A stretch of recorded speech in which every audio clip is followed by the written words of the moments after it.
Assalamu alaikum and good morning class. Today we will start our new chapter number 3, biodiversity. As its name indicate, bio means life, which I have already told you in chapter number 1. While diversity means variety within a species and among species, it means we will discuss all types of life, all types of diversity in this new chapter named biodiversity.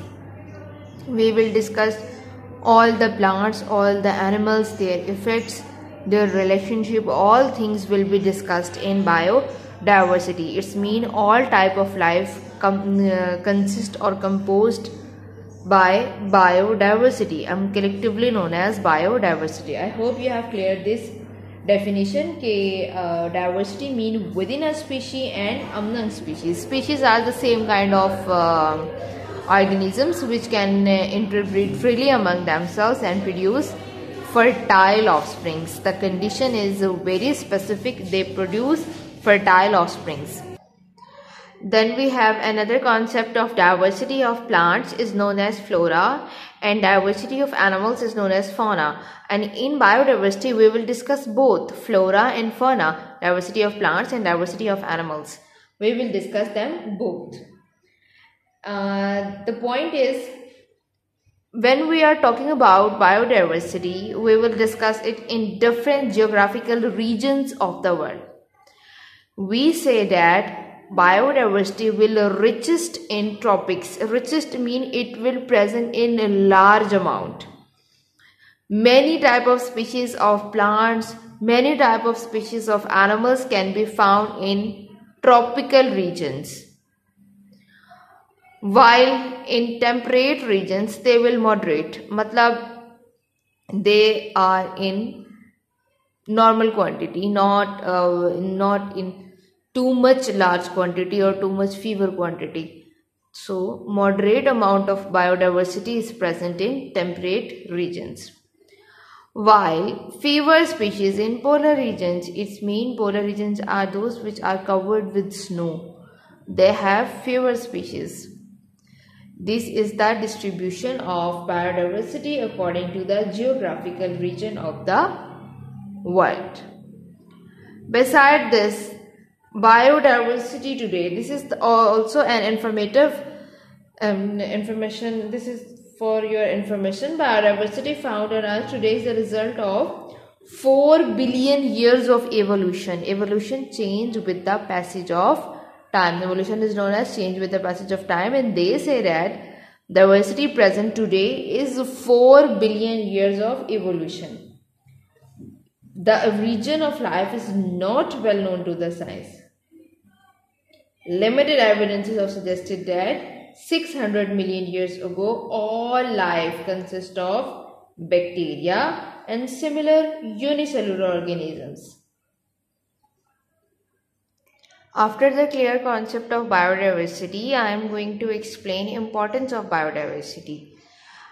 Through this topic, you will better understand why biodiversity is important for our life, or how biodiversity is helpful or important for us. Importance of biodiversity will come as a long question in your board exams. So you have to make following headings on your book so you can gain good marks. Number 1 is food. It's mean biodiversity provide food for humans. We eat plants, we eat animals. Even animals eat plants. It's mean biodiversity is providing food to all living organisms, living creatures. Number 2nd point is drugs. As you know, a significant proportion of drugs are derived, even directly or indirectly, from biological source. We get drugs from plants, we prepare insulin from animals' urine. So it's mean that biodiversity is providing drugs for human beings and for animals too. This is the importance of biodiversity. After this, there come industrial materials. What are industrial materials? Like I am going to giving you an example of building materials, fibers, dyes, resins, gums, adhesives, rubber and oil. All we get from biodiversity. As you know, the mustard seeds, we get mustard oil from plants. We get rubber or adhesives like things also from plants. It's mean biodiversity is providing industrial materials to us. It's mean that biodiversity is very important for us. Beside this, another it's important is maintaining ecosystem. Biodiversity play a major and important role in making and maintaining ecosystem. How it can maintain ecosystem? By the water supply. It's mean by increasing a water supply.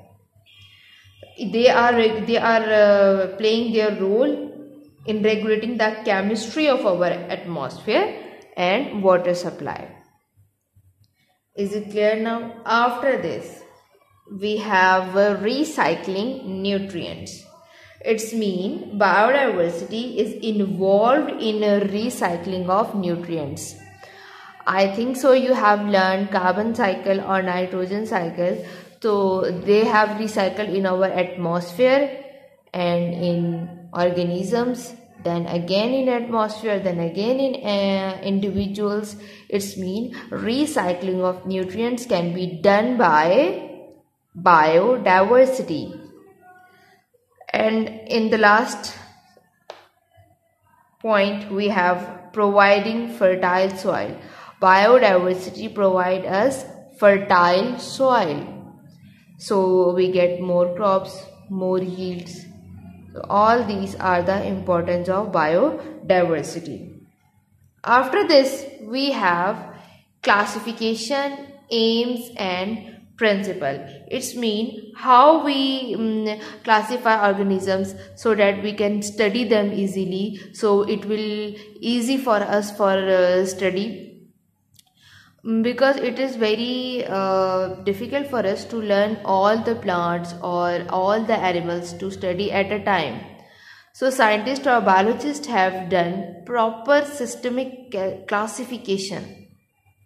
Proper taxonomic or classification we will get through this topic, so you can understand the biodiversity very well. Beta, as you know, 1.5 million types of animals and 0.5 million types of plants are known to biologists, and there are only a small percentage of total type estimated to live on Earth. They range in complexity from small and simple bacteria to large and complex human beings. Some of them live in sea, some in land, some walk, others are fly, and still others are stationary. It means they are not able to move. Each has its own way of life, how they get food, how they are avoiding unfavorable environmental condition, how they find a place to live, and reproduction is also very different in all different organisms. When there are so many diverse kinds of organisms, it becomes difficult to learn about the characteristics of each, because they are vast in number and all carry large amount of information.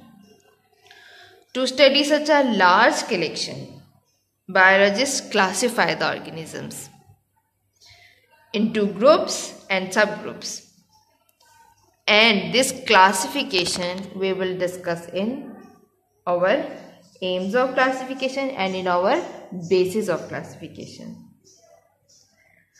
Taxonomy. There comes a branch which is known as taxonomy, which you have already studied in your chapter number 1. Taxonomy, the branch of biology which deals with classification, is called taxonomy. Is it clear now? The branch in which we study classification is known as taxonomy. And the branch which deals with classification and also traces evolutionary history is known as systematics. The major difference is that in systematics we will study about evolution too, while in taxonomy we will study only classification. While in systematic we will study its evolutionary history, mean how it came, how this organisms is present in this shape or in this condition, and how it was present in past or many thousand years ago. This is known as evolution, change with the passage of time. The main aims of both these branches, the main aim of both these branches is that to determine similarities. To determine similarities and to determine the differences among organisms, so they can be studied easily. And next point is to find evolutionary relationship. We will study what is the relationship between these organisms in past. We will discuss both in these branches. After this we have basis for classification. In basis of classification is based on relationship among organisms, and such relationship is got through similarities in characteristics. It's mean how they are similar. It all depend on this. These similarities suggest that all organisms are related to one another at some point in their evolutionary histories. It means they are somehow related in their evolutionary history, or maybe their evolutionary history will be same. All will happen.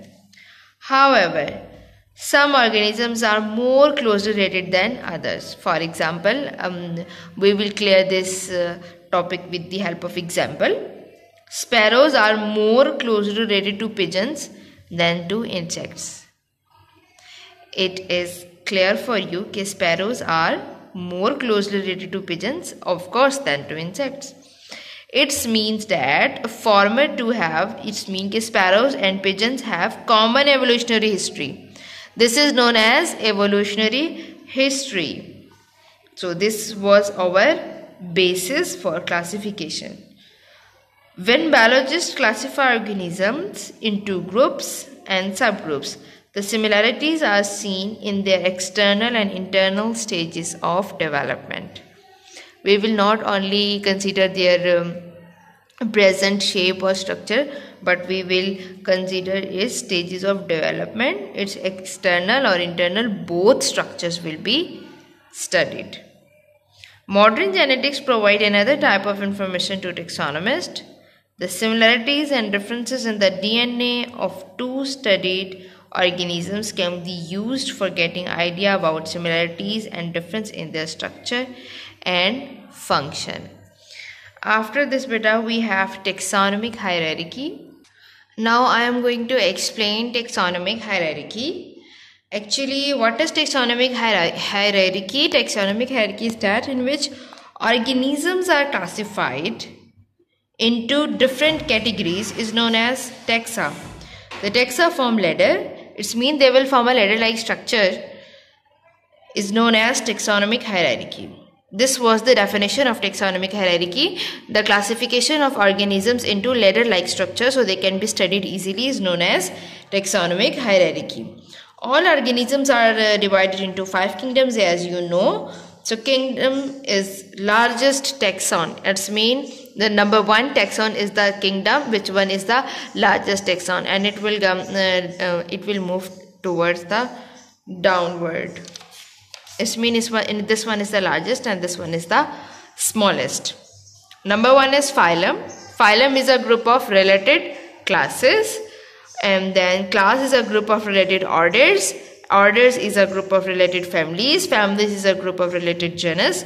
Genus is a group of related species or similar organisms. Okay, then I have maintained a board for the classification of human NP. Now you will study kingdom. Humans belong to the kingdom of Animalia and P is belong to kingdom Plantae. In the same way, phylum, humans have phylum Chordata while P have Magnoliophyta. In case of class, human has Mammalia, P has Magnoliopsida. Order. Humans का order है जी primates and P has order females.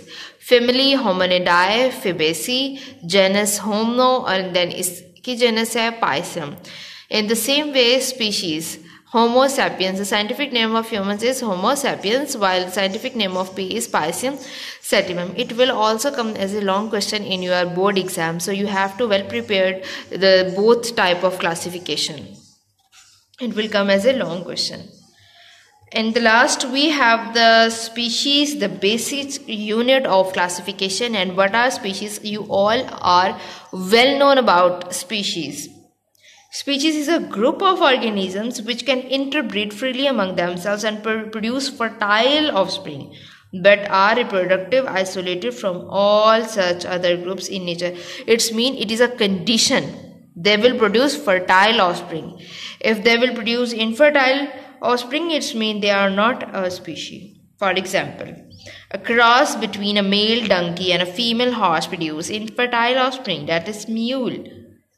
So it will not satisfy our definition of species. It means species must have to be produce fertile offspring. Fertiles means which are able to produce their next generation too, while infertile will not produce their next generation.